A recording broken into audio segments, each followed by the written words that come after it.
friends, welcome to this series on bank branch audit.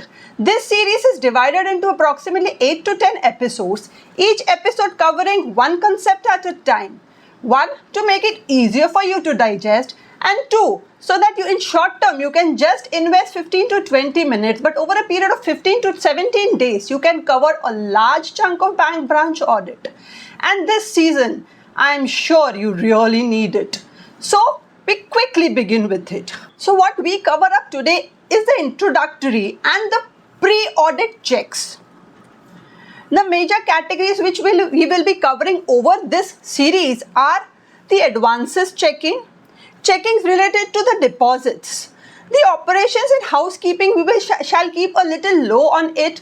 One, because the importance thereof is also comparatively lower, and the 8 to 10 episodes are enough only to cover the major two sections, that is the advances and the deposits.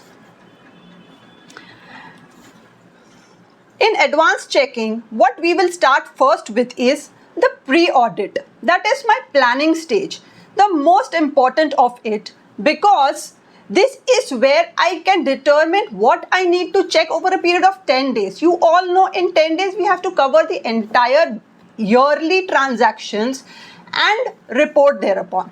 So what we generally fail, हम क्या करते हैं ना, audit करने के लिए कूद पड़ते हैं. हम ये नहीं सोचते कि भाई प्लानिंग में टाइम डालेंगे तो वो हमको लॉन्ग टर्म में काम आएगा. बट बिलीव मी, जितना टाइम आप प्लानिंग में डालोगे उतना या उससे बहुत ज़्यादा टाइम आपका एक्चुअल एग्जीक्यूशन में बचेगा. हम cash review, advance related checking, that is the pre-sanction checks and the post-sanction checks. Additional audit steps में हम जो deposit related checking, NPA reviews, income check, that is leakages कैसे detect करना है, stock review, stock statements को किस तरह से analyze या match करना है, stock statements related and दूसरे documentation क्यों important है और उसके related हमें checks क्या क्या करने हैं. आप इस पूरे सीरीज में आपके जो भी क्वेश्चंस है हर एक एपिसोड के बाद नीचे कमेंट बॉक्स में पोस्ट करिए. I will try to revert it in the comment itself और आपके सारे क्वेरीज को मैं अपकमिंग सेशन में भी कवर करने की कोशिश करूंगी. आज का सेशन जो मैंने बोला is more towards the pre audit, जो मैं प्लानिंग की बात कर रही हूँ. The most important, the start point is my appointment. मुझे MEF से और बैंक से अपॉइंटमेंट लेटर आता है, which is the start point. Once I receive this appointment letter in my और माई फर्म्स नेम, हम इस ऑफिशियल लेटर के सामने क्या करते हैं, एक्सेप्टेंस कम एंगेजमेंट लेटर बनाते हैं. एंगेजमेंट लेटर का इंपॉर्टेंस ये है कि हम उसमें सारे टर्म्स एंड कंडीशंस लिखते हैं, हमारे रिस्पॉन्सिबिलिटीज़ क्या हैं, मैनेजमेंट की रिस्पॉन्सिबिलिटीज़ क्या हैं. नॉर्मली एक्सेप्टेंस लेटर तो हम बना देते हैं, but without this engagement letter हम हमारे हाथ बांध देते हैं. कल उठ के बैंक बोलता है ये सारी रिस्पॉन्सिबिलिटीज़ आपकी हैं. तो इट इज़ वेरी इंपॉर्टेंट कि एंगेजमेंट लेटर के थ्रू हम हमारी रिस्पॉन्सिबिलिटीज़ और उनकी रिस्पॉन्सिबिलिटीज़ क्लियरली आइडेंटिफाई और स्पेल आउट कर दें. हर ऑडिट स्टार्ट करने से पहले एक NOC लेटर लेना होता है, which is from the previous auditor. आपके बैंक में भी अगर पहले कोई भी ईयर में अगर स्टैट्यूटरी ऑडिट हुई है, इट इज़ नॉट नेसेसरी कि पिछले साल ही, अगर कोई छोटी ब्रांच है पॉसिबल है कि पिछले साल स्टैट ऑडिट ना हुआ हो, तो उससे पहले के सालों में स्टैट ऑडिट अगर कभी भी हुआ है तो मुझे इस statutory audit related NOC request भेजना होगा उस स्टैट्यूटरी ऑडिटर को, ताकि वो हमारे साथ शेयर करेगा कि इस ब्रांच रिलेटेड रिस्क पैरामीटर्स क्या हैं, कौन से ऐसे एस्पेक्ट्स हैं जो हमको बहुत ध्यान से देखने चाहिए. एंड जब तक ये NOC नहीं आता, आइडियली हमें ऑडिट स्टार्ट नहीं करना चाहिए. But practically what happens is, bank audit के टाइम पे हमारे पास टाइम फ्रेम बहुत कम होता है. मार्च एंड में या अप्रैल फर्स्ट वीक में अपॉइंटमेंट लेटर्स आते हैं. अब उसके बाद हम जब ब्रांच से कम्युनिकेट करेंगे तभी हमको प्रीवियस ब्रांच ऑडिटर के डिटेल्स मिलते हैं, उसको हम कम्युनिकेट करेंगे और लेटर आएगा. ये पूरे प्रोसेस को जल्द से जल्द करने में भी ऑलमोस्ट अ वीक निकल जाता है. अगर ये 1 वीक तक हम रुके तो 8th या 10th अप्रैल को ऑडिट स्टार्ट करेंगे, we won't be able to finish in time.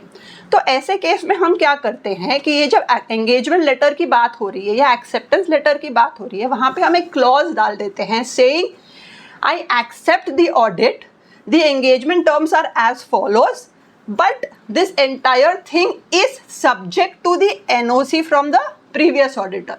मतलब हम ऑडिट स्टार्ट करने के बाद एंड रिपोर्ट इशू करने से पहले हम कभी भी अगर पहले वाले ऑडिटर का एनओसी सीक कर लें, इट इज़ गुड इनफ। हमारा इंस्टीट्यूट भी इसको एक्सेप्ट करता है, तो यू ऑल कैन प्रोसीड। जैसे मैंने बोला, the start point as soon as you receive the letter, आपने एंगेजमेंट लेटर बोलो, एक्सेप्टेंस लेटर बोलो, एनओसी, सब आप कब ड्राफ्ट कर पाओगे? जब आपको ब्रांच की डिटेल्स मिलेंगी, आप ब्रांच के साथ कम्युनिकेट करोगे।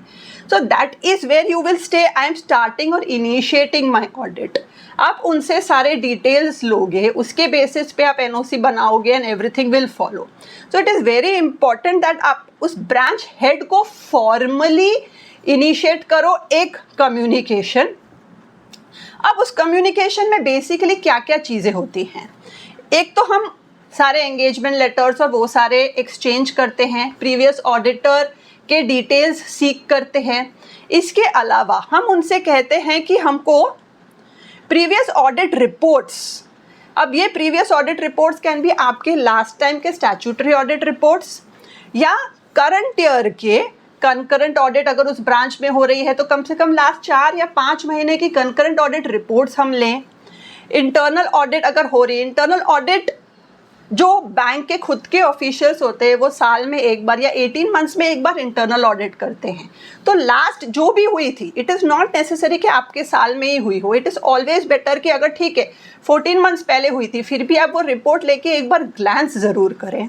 अगर आरबीआई ने कोई स्पेसिफिक ऑडिट की है, फॉरेंसिक ऑडिट हुई है, कोई सिस्टम बेस्ड ऑडिट्स हुई है, what ever type of audits have happened, और उनके पास एक पूरी चार्ट होती है जिस जिस ऑडिट हुई है और वो ऑडिट रिलेटेड रिपोर्ट कौन से डेटेड है, उसके रिलेटेड क्वेरीज के कंप्लायंस हुए हैं या नहीं हुए हैं, तो वो चार्ट बेसिस पे आप पता लगा सकते हो कि क्या टाइप के ऑडिट्स हुए हैं। और वो सारे ऑडिट के रिपोर्ट्स लेने ज़रूरी हैं, क्योंकि इसके बेसिस पे आप रिस्क एनालिसिस करोगे, उस ब्रांच का आपका रिस्क परसेप्शन क्या है, एंड जो रिस्क परसेप्शन होगा उसी के बेसिस पे आप ऑडिट को प्लान करोगे। तो जैसे हमने शुरू में कहा था प्लानिंग इज इम्पॉर्टेंट, तो प्लान करने के लिए आपको ऑडिट रिपोर्ट्स को रिव्यू करना इक्वली ज़रूरी है।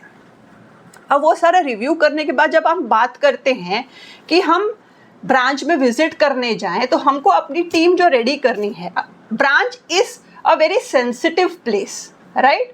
तो आप हर किसी को वहाँ नहीं भेज सकते। आप जिस भी इंटर्न या सीए या आपके ऑडिट स्टाफ को वहाँ भेज रहे हैं, इट इज़ वेरी इंपॉर्टेंट कि आप अपनी फर्म की तरफ से एक ऑडिट लेटर इशू करें। एक फॉर्मल लेटर हेड पे लेटर इशू किया जाएगा in the name of person who will be visiting and conducting the audit, और वो लेटर ब्रांच में सबमिट करना इम्पॉर्टेंट है। अब हम जब बात कर रहे हैं मुझे एडवांसेस चेक करने, डिपॉजिट्स चेक करने हैं, तो शुरुआत कहाँ से करेंगे? तो इसीलिए हम उनसे एक पूरी लिस्ट लेते हैं। वो पूरी लिस्ट होती है entire list of advances, entire list of deposits, FDs अगर जो है वो भी डिपॉजिट्स में आ गए, मेरे लॉकर्स हैं, इन सब की लिस्ट होने के बाद हम उस पर सैम्पलिंग कर सकते हैं। तो what I call as population, ये मुझे लेना बहुत ज़रूरी है, और उस पॉपुलेशन में मैं based on the variety, the size, ये सारे बेसिस पे एक सैंपल ड्रॉ करूँगी, राइट? अब बिसाइड्स द ऑडिट रिपोर्ट्स, हर एक बैंक को आरबीआई की तरफ से बहुत सारे क्लोजिंग गाइडलाइंस आते हैं, और based on those RBI guidelines her headquarter उस ब्रांच का अपनी बैंक के लिए, अपनी बैंक की ब्रांचेस के लिए एक क्लोजिंग गाइडलाइन बनाते हैं, जिसे हम कहते हैं एचओ का क्लोजिंग गाइडलाइन।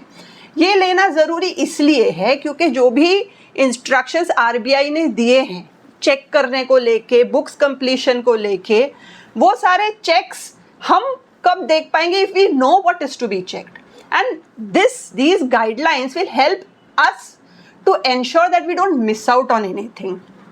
बैंक के साल भर में जो भी सर्क्यूलर्स या गाइडलाइंस इशू हुए हैं वो इम्पॉर्टेंट है। कभी क्या होता है, इनकम रिलेटेड या कोई fix deposit related, locker related कोई सर्कुलर इशू हुआ है, अगर मुझे चेंज ऑफ पॉलिसी नहीं पता है या जो भी चेंजेस हुए हैं अगर मैं इस सर्कुलर्स को ना देखूं, how am I suppose to know कि ये चेंजेस हुए हैं या बैंक ने क्या मैंडेट दिया है ब्रांचेस को।